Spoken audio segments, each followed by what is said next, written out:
आइंदा माली साल का बजट अज कौमी असैम्बली में पेश किया जाएगा। विफाकी वज़ीर खजाना मुहम्मद औरंगजेब 17.5 ट्रिलियन रुपए तो वध हजम का बजट पेश करेंगे।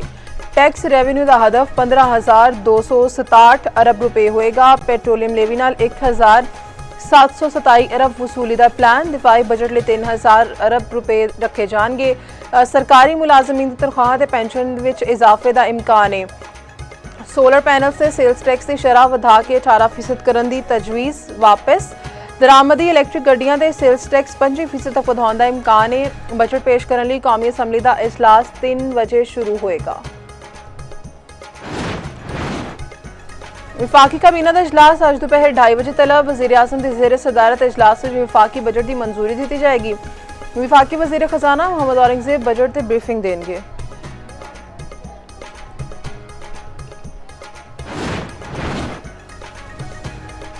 पीटीआई का बजट सैशन का बायकॉट ना करने का फैसला। पार्लीमानी पार्टी का बजट सैशन में भरपूर एहतजाज का ऐलान। चेयरमैन पीटीआई बैरिस्टर गोहर आखते हैं कि यह आवाम दोस्त बजट नहीं होएगा। दूजे पासे आला हुकूमती हुक्काम ते पीटीआई के विचकार एक बार फिर राबता।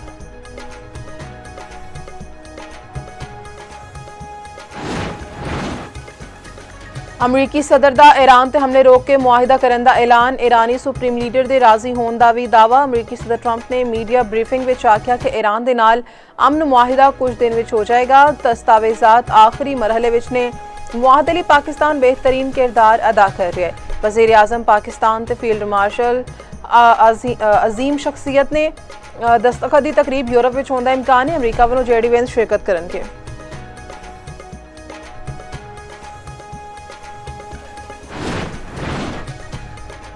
अजे तक किसी मुआहदे को हतमी शक्ल नहीं दी गई। अमरीकी इकदाम सिफारती अमलों मुतासर करने। तर्जुमान ईरानी वजारत खारजा अमरीकी सदर के दावत जवाब आख्या कतर ते पाकिस्तान सालसी के अमल में फाल किरदार अदा करे ने। ईरानी हुकाम ने ट्रंप के हमले रोकने की दरख्वास्त को बेबुनियाद करार दे दिता।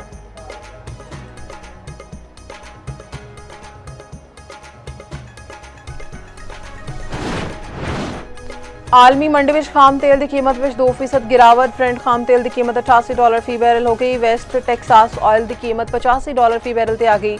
एशियाई स्टॉक मार्केट में तेजी। पाकिस्तान स्टॉक एक्सचेंज में मस्बत रुझान। 100 इंडेक्स में 1900 तो वध पॉइंट्स का इजाफा। जापान का निक्केई इंडेक्स 3.5% से चला गया। जनूबी कोरिया के कोस्पी इंडेक्स में भी 7.5% तो वध इजाफा।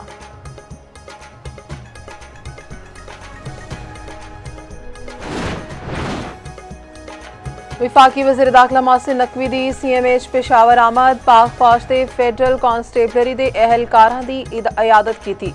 पाक फौज के FC एहलकारां के जज्बे ते फर्ज शनासी नूं सराहिया।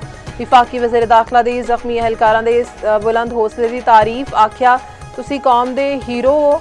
सानू सारियां नूं तुहाडे ते फख्र है। तुसी जवामर्दी दे नाल फितना खारिज दे नापाक अजाइम नूं नाकाम बनाया।